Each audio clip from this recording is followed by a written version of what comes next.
I am an Englishman to my birth, Lord Melbourne is my name.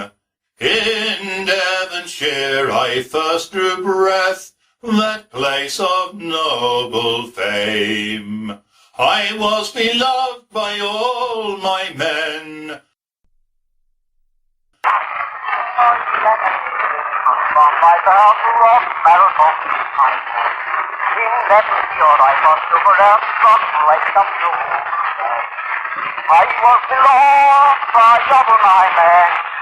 My kings and princes, likewise I never met.